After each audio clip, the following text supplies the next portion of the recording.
Assalamu alaikum everyone, my name's Farah Halaby and I'm a professional Muslim life coach, and I'd like to ask you, do you put conditions on people? Do you place conditions on yourself? Do you have a conditional or a kind of a policy or rule book that you follow in terms of the way that you deal with people, behave around certain people? And I'll give you an example of this.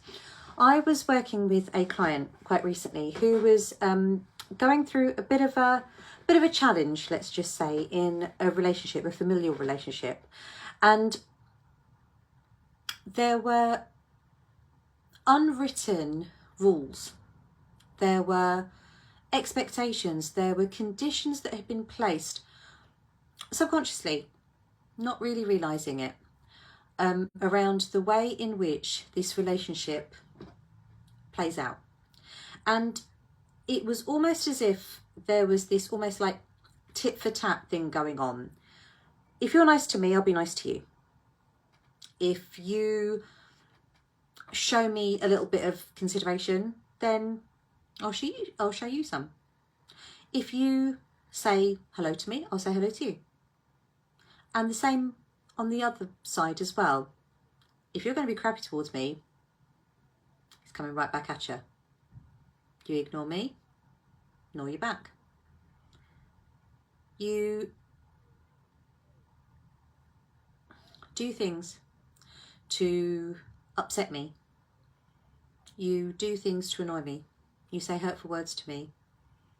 I'm going to do exactly the same thing to you.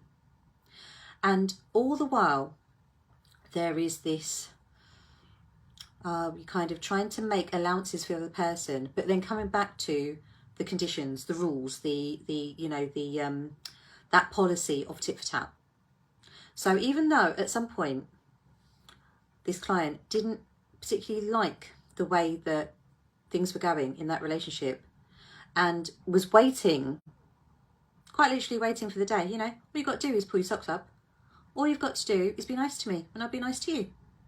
All you've got to do is show me a little bit that you're interested in what I've got to say, that you appreciate what I do, that you see, what goes on around you. You see all the things that I have to do for you, that I do for you.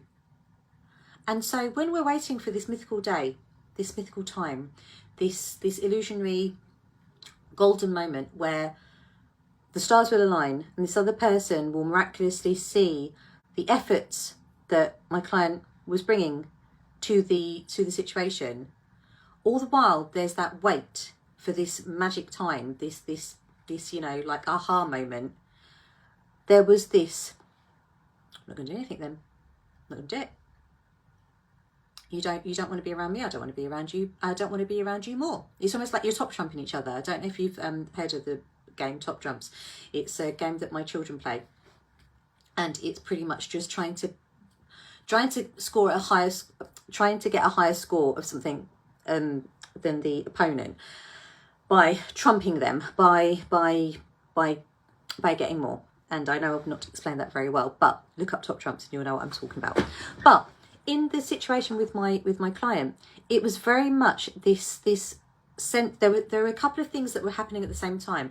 There was this cyclical kind of tit for tat kind of, if you're not going to be nice to me, I'm not going to be nice to you.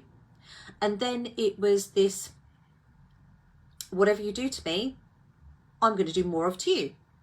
So no one was really, or I'll go to her. She wasn't ever, or very rarely, behaving in the way that she wanted to. She wasn't really thinking about how she should be acting, wanted to be acting, how she wanted to show up in that relationship. It was all very responsive, but responsive in a way that was very much not serving her. It was pretty much waiting for the other person to do something or not do something, and she was reciprocating that. So there wasn't a lens on the way that this relationship how she wanted this relationship to be. There wasn't a lens on, you know, how there could possibly be a shift or a change. It was very much waiting for the other person to do something or not do something, and then she would respond in kind with the same or more of the same or less of the same, depending on what the situation, depending on what the behaviour was. If it was being ignored, then it was almost like she had to ignore the other person more. Or if it was being spoken to unkindly, then it was a case of, you know, not less unkindly, but actually everything was more. Everything was almost doubling down on the other person's behaviour. And in the midst of that, no one's having a nice time. No one's loving life. No one is enjoying this relationship, not being served by anyone, not being of service to anyone. And perpetuating that is the sense of, but then kind of making allowances. Oh, maybe they're, you know, they're just having a rough day, or they're, you know, they've been hurt in the past, or they don't know any better, or they're old, or they're young, or they're, you know, it's Wednesday, or, you know, they've eaten something dodgy. Then you kind of go to the giving them permissions, allowing it, but then coming back to the root cause of, or to the root thought of, or the root belief, sorry, that they're just not a very nice person. They shouldn't do that to me. You know, I do so much for them. And then you look to the ways in which you do things for them, or in specifically my client, what she was doing for this other person. Like, aren't you grateful? Don't you see what I do? And then that tinged and kind of tainted her behaviour. So if you can pick out a relationship in your life where you have conditions, rules, expectations, which is going to be a lot of relationships, there are expectations. We are by nature people who think. And what is an expectation? It's a thought. It's a thought about how someone should behave or shouldn't behave. It's an unwritten rule. It's something that we would like to happen, or we would like not to happen, or we would like that person to do or not do. But there are certain ways in which we kind of expect, would like, think that other people should just know. And when they don't, we get a little bit cheesed off. But if we do that to the extent where we are no longer then taking account, taking control, taking responsibility, taking accountability for what we do, and we're just responding in kind, then where will that get us? Where does it get you? If you're playing for tit for tat with your husband, with your manager, with your kids, with your parents, with whoever it is around you, with an in-law, with a family member, with a friend even, where does that get you? And what would it look like, or what would change about your behaviour if you just took a step back and thought, how do I want to show up in this relationship? How do I want to be seen as? Who do I want to be seen as? How do I want to be seen in this interaction? What is it that would serve me? What is it that I'm trying to do? What do I want out of this? What's the aim? What's the goal? Am I doing anything to please Allah in this? And there are more questions, I know, than answers. But have you ever asked yourself those questions? And asking yourself those questions, would it change anything about the relationships that you are responding to, rather than navigating and perpetuating and creating the way in which you want to? If you have a relationship in mind right now where you are playing that game of tit for tat, or you're trying to, you know, one up them all the time, and it is not serving you,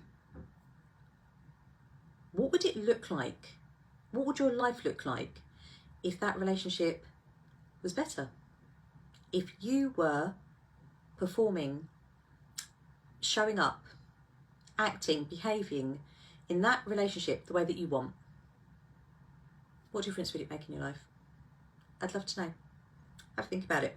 And if you'd like some help to change it, to help navigate it in a different way, in a way that does serve you, in a way that energizes you rather than cheeses you off, in a way that you feel that you would be able to give and gain something from, that you would have a two-way interaction that was mutually beneficial, that you were able to give what you want from a place of not resentment, but from a place of wanting to, from a place of giving without depleting you, giving your time, your energy, your focus, your presence, your kindness, your compassion, in a way that doesn't deplete you, in a way that doesn't make you less than, in a way that pleases Allah.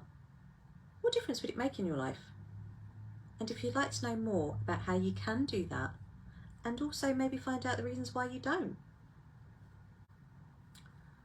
why you're not able to show up in that relationship the way that you want, or why you feel that, you know, if that person was just a bit nicer, if that person just behave differently, if that person was just a bit more positive, if that person was better to you, if that person saw what you did, if that person appreciated you, if that person was just different, then would it be easier for you?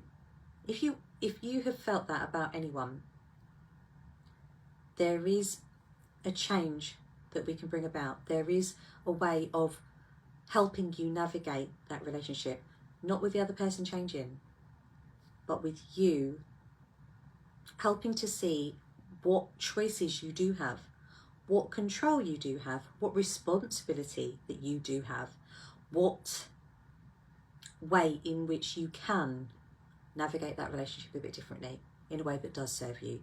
And if you'd like to know how, why don't you message me for a